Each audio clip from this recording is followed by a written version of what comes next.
How's it going, VC? Mr. Boulder back after having a week off last week. Hope everyone's well, keeping safe in these times. Today, just a very small collection update and just talk about what I've been listening to the last couple of weeks since I last made a video. So I'll get started straight away. This first thing I'm going to show is the very first thing I bought on Bandcamp. Consecration. A lot of you will be familiar with this band from Norfolk here in England, and they feature the one and only Liam, the Death Doom Metalhead, on guitar. It's their first album, come out in 2019. I'm not sure how you pronounce this. Is it Fragilium? I'm not sure. Feel free to put me right, mate. This is really good stuff. Yeah, doom metal, death metal, definitely a mixture of the two. Nice cover artwork there. 5 tracks here, and 4 of them clocking in at well over 10 minutes. Yeah, it's really good stuff. Really, really heavy riffs. Sounds like it's tuned down to at least sort of B. Some nice guitar notes here and there, creating some nice moods. Bass sounds nice and thick. Really good vocals. Liking this a lot. Been listening to this in the car on the way to and from work this week. Really enjoying it. I don't listen to loads and loads of doom, I must say, but this is really good. I'm liking this a lot, and it's reminded me that I need to get off my backside and start listening to a bit more doom. Really, really heavy stuff. Check it out if you love your sort of doomy death metal. Up next is something I've been after for a very long time, and finally got it. It's Pearl Jam's Unplugged. So we're over to the United States now, Seattle. Looking to get this on vinyl, but it's fucking as rare as rocking horse shit. So it's going to take some tracking down. It's pretty expensive when it does turn up. This is just the CD edition, obviously. Very no frills. I'm not a big fan of these. Some of these new CDs that are coming out now. It's very, very thin sort of cardboard. I'm presuming it's something to do with looking after the environment and cutting down all the plastic in the world. But this is a great release. Really love it. I've been after this for such a long time. One thing I like about this especially is the drummer at the time, Dave Abruzzese. He played the drums as if it was a normal gig. You know, a lot of the unplugged sets back then, the drummers were playing with brushes instead of using proper sticks. Whereas Dave just playing it like a normal gig. Killer stuff on there. There's only about 6 or 7 songs. Some really, really big songs here, like Even Flow, Alive, Jeremy, Black. Is it Porch that's on here as well? Yeah, Oceans and Porch. A brilliant release. Been after this for such a long time. Glad to finally have in the collection. I like a lot of the unplugged stuff that MTV did back in the early 90s. I just wish now that someone would put out the Stone Temple Pilots one officially, because it is out there, but I think it's a bootleg and people say that the quality's not very good. But this is great. Been after it for a long time. I'm finally glad to have it in the collection. This was recorded in March 1992. Great piece to have in the collection. Really glad I finally got it. Love me some unplugged stuff from back in the day. Something I've had on vinyl for a while, but not managed to grab the CD. It was always very expensive. This was bought for me by the missus for Valentine's Day. It's Deep Purple's Come Taste the Band. Brilliant stuff. I love this era of Deep Purple, and I slept on it for a long time. I just listened to the Ian Gillan stuff for a very, very long time. Finally got off my backside and started listening to the David Coverdale era. Really good. Glenn Hughes is here as well. And this was the first album they made without Ritchie Blackmore. Nice 2 CD set. Tommy Bolin on guitar. And his style's quite different to Ritchie's, but I really like it. Some really, really good riffs on this. He's definitely got some funk in his playing as well, so I should imagine that really pissed off a lot of hardcore Richie Blackmore fans back in the day when this first came out. But this is a great album. I remember listening to this on YouTube one day. I'd never heard any of the songs before, and immediately went out and got the vinyl straight away, but never picked the CD up, and now I have it. Brilliant stuff on here. Lady Luck, Getting Tighter, Dealer, Drifter, Love Child, etc., etc. Great album. Tommy Bolin died only a year after this come out. He was only about 24 or 25. Way too young to go. But yeah, another great Coverdale era Deep Purple album. If you've not checked any of them out, I'd highly recommend it. Yeah, this, Burn, and Stormbringer, all really, really good stuff. So that's the update. Very, very quick one. So what I've been listening to recently, let's get into it. Extreme metal fans, please get in touch about this. The other day on Instagram, I saw Tony Lloyd 87 was listening to a Behemoth album that day, and it made me think I'm going to give the Satanist album another listen, because I see this lauded very, very highly praised. Everyone talking about how brilliant the Satanist is. People saying it's one of the best extreme metal albums ever recorded. I enjoy this album. Songs are good. Production's great. The musicianship's of great quality. However, I just don't get why everyone goes on about it like it's an absolute masterpiece of extreme metal. I enjoy it, but I just don't think it's that great. I've never really understood the hype around this one.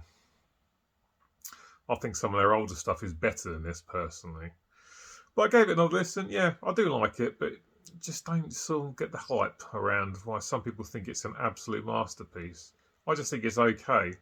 Yeah, if you're into extreme metal, get in touch and let me know what you think about it.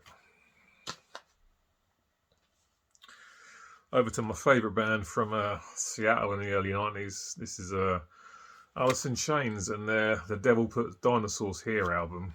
Sorry about the glare today. Yeah, when I first heard this, I really, really was disappointed. Wasn't a massive fan of it at all. A couple of songs I thought were okay, but on the whole, didn't really enjoy it very much at all. Been listening back to it a couple of times over the last couple of weeks, and I'm absolutely loving it now. It's really, really clicking with me. This is the second album they did with William Duval in the band. Brilliant stuff. There's a song on here called Voices, which is a really, really sad sounding song, but they just do them so well. Do it absolutely brilliantly. There's stuff in here called Stone as well, which is great. Title track's really good. Hollow's great. Phantom Limb. Hung on a Hook. Brilliant stuff. A lot of people don't want to know about Alice in Chains when it comes to know Lane Staley involved. If you're one of those people, I highly recommend putting it out of your mind and checking out the stuff they've done with William Duval, because it's not as good as the stuff they did with Lane, but it's still very, very good and definitely worth listening to. And I can't understand why I wasn't loving this album from the off. I am absolutely loving it at the moment. Listen to it a couple of times a week this week at work. Brilliant stuff. Something I showed just recently because I picked up not long ago. It's Narcotic Wasteland, and I still can't remember the bloody title of it. Delirium Tremors, I think it is. Something similar to that. Still don't bloody know. But brilliant death metal, this. Yeah. This features Dallas Toler Wade, who was a member of Nile for 20 years. And this is just as good as anything that he did with Nile. Technical death metal, great guitar riffs, great guitar sound. The guitars on this album sound amazing. Drumming's fantastic. Really, really good stuff. I've listened to it loads and loads. Faces of Meth's fantastic. In Memoriam, Bleed and Swell, Self-Immolation, Husk. It's just great. It's really, really good. If you've recently got into death metal, I would recommend this as a sort of a step up from your sort of entry level death metal. Because whereas this is really, really technical and really heavy, you can understand everything Dallas is saying. The vocals are very audible, unlike, say, something like Chris Barnes' vocals on Cannibal Corpse's Butchered at Birth. You can hear everything he's saying here, so this would be a next step up level death metal album if you're kind of newish to the genre. Brilliant stuff, though. Absolutely love it. This is from about 2017. Listened to it about 5 or 6 times last couple of weeks. Brilliant stuff. I'm hoping for a new album at some point very soon. Another recent pickup. Loving this album a lot. Vader's Solitude and Madness.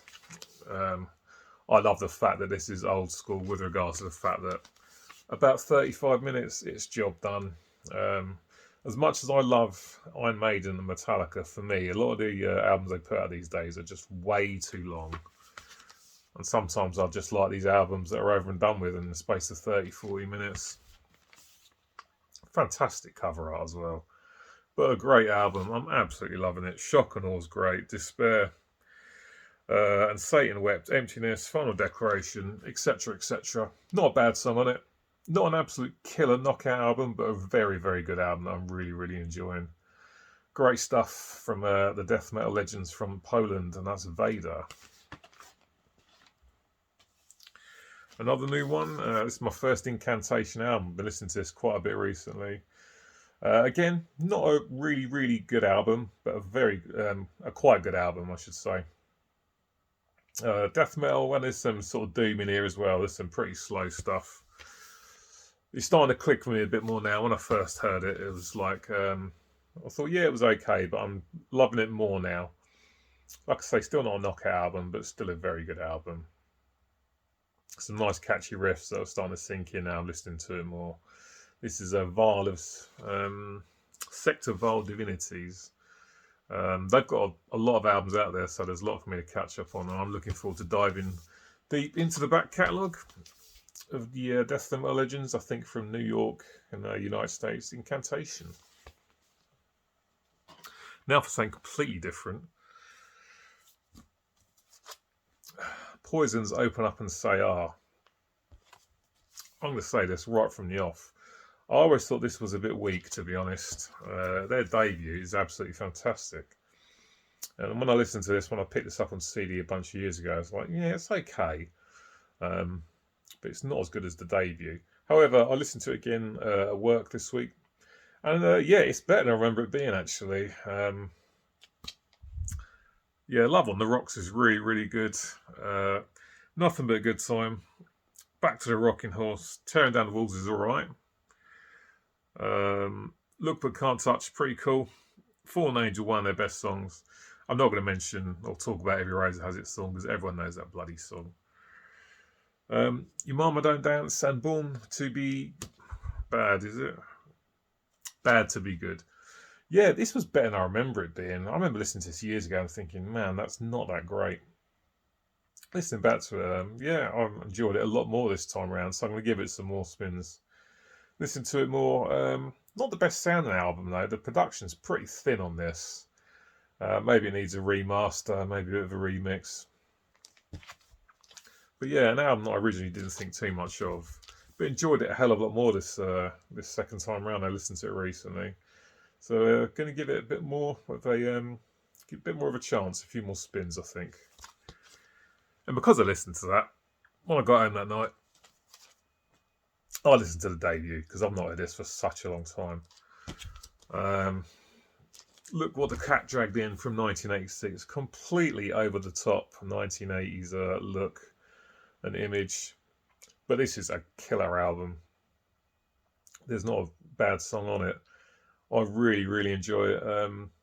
With regards to heaviness, the title track probably the heaviest riff Poison ever wrote. You know, with regards to how heavy Poison can be. But one of the deeper cuts on this, Play Dirty, is one of my favourites. A great song, but this is packed with songs that you'll know from back in the day. Cry Tough, I Want Action, I Won't Forget You. Talk Dirty to Me, another really, really good guitar riff. An absolute classic riff. I know it as soon as I hear it, as soon as it starts. Want Some, Need Some, Blame It On You. Number 1, Bad Boy. Let Me Go to the Show. a great album. I just forgot how good this was. And because I listened to the album after this, when I got home, I thought, yeah, I need to listen to the debut again. And yeah, as much as my opinion on Open Up and Say Alright has gone up, it's not a patch on this. And this is probably their best album. Although I would make an argument for 1993's Native Tongue, which had Richie Kotzen on it. A complete change in direction. Kotzen, even, not Kotzen. But that's a really, really good album. But from the first era, this is the best. Look What a Cat Dragged In, Poison from 1986. An outstanding release. An essential slice of hair metal, glam metal. You probably got it. If you're not, and you're into that kind of stuff, make sure you go and grab it because it's awesome. Right, guys, that's all for today. Next week, I'm going to be doing a Metallica ranking, an album ranking from Metallica. A very important band to me when I was younger and still now, to be fair. But I just need to listen to a couple of the latter albums more because, I know what my top 5 is going to be already. Because I'm doing a whole lot, I need to listen to a couple of the later albums so I can get my ranking in order. All right, yeah. Thanks to everyone who's subscribed to the channel, whether you've been here from the off or whether you're only here recently. Picked up some more new subs recently. So many thanks and welcome if you're new. Thanks as always to everyone who gets in touch. Likes, comments, subscribes, all that good stuff. It's very much appreciated. And I will catch up with you next week. Till then, look after yourselves, take care, and I'll catch you soon. Bye.